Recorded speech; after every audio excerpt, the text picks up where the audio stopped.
रतनपुर नाम के एक खुशहाल गांव में शंभू नाम का एक गरीब किसान रहता था। शंभू के पास अपनी कोई जमीन नहीं थी। वो दूसरों के खेतों में मजदूरी करके अपना घर चलाता था। उसकी बेटी गौरी शहर से अपनी पढ़ाई पूरी करके गांव लौटी थी। शंभू अपनी बेटी को बहुत प्यार करता था, लेकिन उसकी गरीबी हमेशा उसके आड़े आती थी। गौरी बेटा, तू शहर से पढ़ लिख कर आई है। मेरा मन था कि मैं तेरे लिए कुछ अच्छा करूं, तुझे अच्छा खाना खिलाऊं, लेकिन इस साल काम बहुत कम है। पिताजी, आप चिंता क्यों करते हैं? मैं आ गई हूं ना। हम अपनी मेहनत से अपनी किस्मत बदलेंगे। आप बस हिम्मत मत हारिए। हिम्मत तो है बेटा, पर बिना जमीन के किसान क्या करेगा? सुना है सेठ करोड़मल अपनी बंजर जमीन को ठेके पर दे रहा है, पर उसकी शर्तें बहुत अजीब होती हैं। सेठ करोड़मल अपने बरामदे में आराम से बैठा है। उसका नौकर लल्लू भी वही है। मालिक, आपने जो पिछले साल गरीब किसानों से अनाज लिया था, उससे हमारा गोदाम भर गया है और किसान बेचारे भूखे मर रहे हैं। अरे लल्लू, दिमाग होना चाहिए। वो किसान मेहनत करते हैं और मैं दिमाग लगाता हूँ। इस साल मैंने एक नई शर्त सोची है। जो भी मेरी जमीन मांगेगा, मैं उसे मीठा और कड़वा की शर्त पर दूंगा। फायदा सिर्फ मेरा होगा। तभी शंभू हवेली में प्रवेश करता है। राम राम सेठ जी। आओ शंभू, कैसे आना हुआ? जमीन चाहिए क्या? जी मालिक, सुना है आप जमीन ठेके पर दे रहे हैं। अगर थोड़ा सा टुकड़ा मुझे भी मिल जाए तो मेरी बेटी और मेरा गुजारा हो जाएगा। जमीन तो मिल जाएगी शंभू, लेकिन मेरी शर्त बहुत साफ है। इस बार मैं फसल का आधा आधा नहीं करूंगा। तो फिर क्या शर्त है मालिक? शर्त यह है कि उस जमीन पर जो भी उगेगा, उसमें से मीठा हिस्सा मेरा होगा और कड़वा हिस्सा तुम्हारा। अगर मंजूर है तो बताओ। मीठा आपका और कड़वा मेरा। ठीक है मालिक, मुझे मंजूर है। शंभू घर चला जाता है। शंभू घर आकर गौरी को शर्त के बारे में बताता है। क्या? सेठ ने कहा कि मीठा उसका और कड़वा हमारा?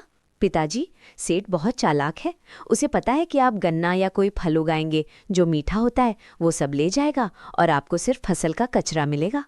अब क्या करें बेटा, मैंने तो अंगूठा लगा दिया है, ये सोचकर कि सेठ जी दया करके थोड़ा अनाज दे दें। कोई बात नहीं पिताजी, अगर सेठ चालाक है तो आपकी बेटी भी शहर से कुछ सीख कर आई है। हम उस जमीन पर अनाज या गन्ना नहीं उगाएंगे। तो फिर क्या उगाएंगे गौरी बेटा? पिताजी, हम उस जमीन पर करेले की खेती करेंगे। वे स्वाद में कड़वे होते हैं। महीनों तक शंभू और गौरी कड़ी धूप में मेहनत करते हैं। वे खेत में खूब सारे करेले उगाते हैं। गांव वाले हैरान थे कि शंभू ने खाने के लिए अनाज क्यों नहीं उगाया। कुछ दिनों में फसल तैयार हो गई। सेठ करोड़मल और लल्लू खेत पर पहुंचते हैं। सेठ बहुत खुश है। उसे लग रहा है कि उसे बहुत सारा गन्ना या मीठे फल मिलेंगे। शंभू, ये क्या है? पूरे खेत में तो करेले भरे पड़े हैं। जी मालिक, और जैसा कि आप जानते हैं करेला बहुत कड़वे होते हैं। शर्त के मुताबिक कड़वा हिस्सा हमारा है, इसलिए ये सारे करेले हमारे हुए। अब आप इस खेत में कुछ मीठा ढूंढ लीजिए, वो आपका है। मालिक, यहाँ तो एक भी मीठी चीज नहीं है, सब कड़वा है। तुमने मुझे धोखा दिया है। मैं इन करेलों का क्या करूंगा? धोखा नहीं मालिक, ये तो आपकी ही शर्त है। आपने ही कहा था कि कड़वा हमारा। हमने तो बस मेहनत की है। अब हम ये कीमती करेले बाजार में बेचेंगे। सेठ गुस्से में पैर पटकता हुआ वहां से चला जाता है। शंभू और गौरी बहुत खुश होते हैं। कुछ दिन बाद शंभू फिर से खेती करने के लिए सेठ जी के पास जाता है। सेठ जी, मुझे खेती करने के लिए जमीन चाहिए। आपकी जो भी शर्त है वो बता दीजिए। शंभू, पिछली बार तुम जीत गए, लेकिन इस बार मैं तुम्हें गांव के पीछे वाला फलों का बगीचा देता हूं। वहां तुम नए फल लगाओ। जी मालिक, इस बार क्या शर्त है? इस बार की शर्त बहुत सीधी है। तुम फल लगाओगे, मेहनत करोगे, लेकिन ऊपर का हिस्सा मेरा होगा और नीचे का हिस्सा तुम्हारा। ठीक है मालिक, मुझे मंजूर है। शर्त हारने के बाद सेठ करोड़मल की रातों की नींद उड़ चुकी थी। हार से ज्यादा उसे एक किसान की बेटी से मिली जिल्लत चुभ रही थी। अब वो ऐसी चाल बुन रहा था जो शंभू के परिवार को उम्र भर के लिए उसका गुलाम बना दे। लल्लू, वो लड़की शहर से क्या पढ़कर आई है? खुद को बहुत बड़ी तोप समझती है। पिछली बार उसने कड़वा मीठा कहकर मुझे ठग लिया, लेकिन इस बार मैं उसे ऐसा जाल बिछाऊंगा कि वो चाहकर भी नहीं निकल पाएगी। मालिक, इस बार ऊपर और नीचे वाली शर्त तो कमाल की है। फल तो ऊपर ही लगते हैं। अब वो चाहे जो भी फल, आम, अमरूद या जामुन, फल तो ऊपर की डालियों पर ही आएंगे और शर्त के मुताबिक ऊपर का हिस्सा आपका यानी फल आपके और उसकी जड़ें उसकी। बिल्कुल सही लल्लू, जड़ें तो मिट्टी में दबी रहती हैं। शंभू उन जड़ों का क्या करेगा? वो जड़ों को खाएगा या बाजार में बेचेगा? इस बार तो उसकी सारी मेहनत मेरे गोदाम में आएगी। शंभू घर लौटता है और गौरी को नई शर्त के बारे में बताता है। शंभू बहुत डरा हुआ है। बेटा गौरी, मुझे लगता है इस बार हमने बहुत बड़ी गलती कर दी। सेठ ने फलों का बगीचा दिया है और शर्त रखी है कि ऊपर का हिस्सा उसका और नीचे का हमारा। अब तू ही बता, ऊपर तो फल लगते हैं, अगर सारे फल सेठ ले गया तो हमारी साल भर की मेहनत मिट्टी में मिल जाएगी। हम जड़ों का क्या करेंगे?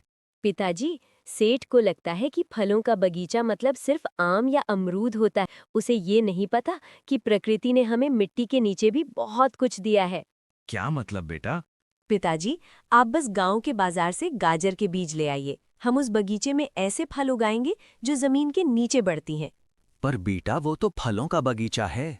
पिताजी, बगीचा वो होता है जहां मेहनत से कुछ उगाया जाए। सेठ ने फल कहा है, पर ये नहीं कहा कि कौन से। आप बस देखते जाइए, इस बार सेठ जी अपनी ही शर्त पर आंसू बहाएंगे। अगले कुछ महीनों तक शंभू और गौरी ने उस बगीचे को स्वर्ग बना दिया। गौरी ने तकनीक का इस्तेमाल किया। उसने जमीन के ऊपर ऐसी बेलें और पत्तियां फैला दी जो बहुत हरी भरी दिखती थीं। अरे शंभू, इस बार क्या उगाया है? ऊपर तो सिर्फ पत्ते ही पत्ते दिख रहे हैं, फल कहाँ हैं? भाई, फल आने में अभी समय है, बस देखते जाओ। कुछ दिनों बाद सेठ जी वहां आए। हाँ भाई शंभू, समय पूरा हुआ। चलो शर्त पूरी की जाए। जैसा कि तय हुआ था, ऊपर का सारा हिस्सा मेरा है। जी बिल्कुल सेठ जी, आप ऊपर का हिस्सा ले जा सकते हैं। अरे ये क्या बदतमीजी है? इन पत्तों में तो एक भी फल नहीं है। शंभू, फल कहाँ है?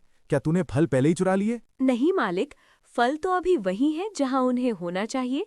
शर्त के मुताबिक ऊपर का हिस्सा आपका था, तो आपने अपनी पत्तियां और घास ले लीजिए। अब नीचे का हिस्सा हमारा है। पिताजी, खुदाई शुरू कीजिए। शंभू कुदाल उठाता है और जमीन खोदना शुरू करता है। जैसे ही मिट्टी हटती है, नीचे से चमचमाती ढेरों गाजर निकलने लगते हैं। देखिए मालिक, ये गाजर ये सब जमीन के नीचे उगी है। आपके शर्त के मुताबिक ये सब हमारी है। आप अपनी घास फूस ले जा सकते हैं, वो आपके जानवरों के काम आएगी। ये धोखा है। तुमने जानबूझकर ऐसी फसल उगाई। धोखा हमने नहीं, आपने दिया था मालिक। आपने सोचा था कि आप एक गरीब किसान की मेहनत छीन लेंगे। आपने शर्त रखी थी ऊपर और नीचे। हमने तो बस आपकी शर्त का मान रखा। अब बताइए, क्या आप अपनी घास लेकर जाएंगे या हम अपनी फसल बाजार ले जाएं? सेठ करोड़मल सन रह जाता है। उसे अपनी बेइज्जती महसूस होती है। तभी गांव का सरपंच आता है। सेठ जी, आज एक बेटी ने साबित कर दिया कि लालच का फल हमेशा कड़वा होता है। आपने बरसों से इन गरीब किसानों का खून चूसा है। आज आपकी अपनी ही शर्तें आपके गले की फांस बन गई हैं। अगर अब भी आप नहीं सुधरे तो पूरा गांव आपकी हवेली का बहिष्कार करेगा। मालिक, बात बिगड़ गई है, माफी मांग लेना ही ठीक है। मुझे माफ कर दो शंभू गौरी। मुझे समझ आ गया है कि मेहनत का कोई विकल्प नहीं होता और चालाकी हमेशा नहीं चलती। सेठ करोड़मल ने उसी वक्त अपनी पुरानी सारी शर्तें रद्द कर दीं।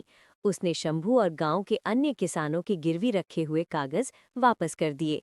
शंभू, आज से वो बगीचा तुम्हारा है और गांव की जमीन पर जो भी किसान मेहनत करेगा, फसल का 2/3 हिस्सा उसका होगा। मैं सिर्फ अपनी जमीन का सही किराया लूंगा, कोई बेतुकी शर्त नहीं रखूंगा। मालिक, आपका बहुत बहुत धन्यवाद।